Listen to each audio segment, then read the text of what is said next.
పాప ఇంజనీరింగ్ అయిపోయింది. ఆ అమ్మాయి సివిల్స్కి ప్రిపేర్ అవుతూ ఢిల్లీలో కోచింగ్ తీసుకుంటా. వారంలో అమ్మాయి ఎగ్జామ్ రాయాలి, ఎగ్జామ్స్ అయిపోయిన ఇంటర్వ్యూ. భయం వచ్చేసింది ఆ అమ్మాయికి. ఢిల్లీ నుంచి వచ్చింది నా దగ్గరికి, ఆదివారం ఉండేటట్టు. అన్నా ఇంత టెన్షన్ వచ్చేస్తుంది, అన్నీ అయిపోయినాయి, ఇప్పుడు ఇంటర్వ్యూ ఫేస్ చేయాలి నేను, ఫస్ట్ అటెంప్టే. వచ్చి అన్న ఆ రోజు మీ మదరు నీకు ఆ మాట చెప్పిందే, అవి నాకు చెప్పింది. నేను కూర్చోబెట్టి ఆదివారమే రెండో ఆరాధన అయిన తర్వాత, మనుషులకు అసాధ్యం దేవునికి అని చెప్పా.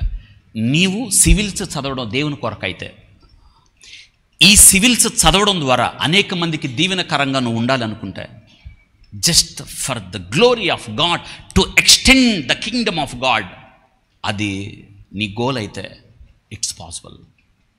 నేను ప్రార్థన చేసి పంపించానండి అమ్మాయి. తెలుసా, ఆ అమ్మాయి గోల్ ఐఏఎస్ కాదు, ఐపీఎస్. ఆ అమ్మాయి గోల్ ఐపీఎస్ తీసుకుంది.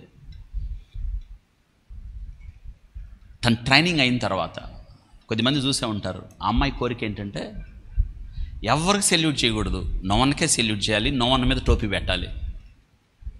తెలుసా, ఇక చుట్టుపక్కల పోలీసులు మొత్తం అమ్మాయి వస్తుందని ప్రోటోకాల్ వచ్చి, తెలుసా ఆ అమ్మాయిని ఎవరైతే మోటివేట్ చేశారో దేవుని వాక్యం ద్వారా, ఆ కోర్స్ అయిన తర్వాత వాళ్ళు అందులో రాయాలి, డైరీలో రాయాలి, నువ్వెందుకు చదివావు, ఎవరు మోటివేట్ చేశారు నిన్ను, ఎవరు ఈ సివిల్స్కి కారణమయ్యారు, ఇది అయిన తర్వాత నువ్వేం చేస్తావు అన్న దగ్గర అంతా బైబిల్ రాస్తాను. ఇక్కడికి వచ్చిందండి తను వచ్చి నాకెంత సంతోషమైందో. ఆ మాట ఏంటో తెలుసా, the things with man it's impossible, with God it's possible.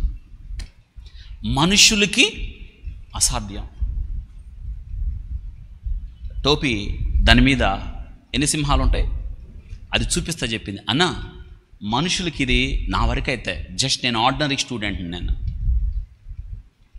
కానీ it's possible with God. Abraham జీవితంలో కూడా అదే. ఇంకా అద్భుతంగా అబ్రహాము జీవితంలో మనం నేర్చుకుంటాం.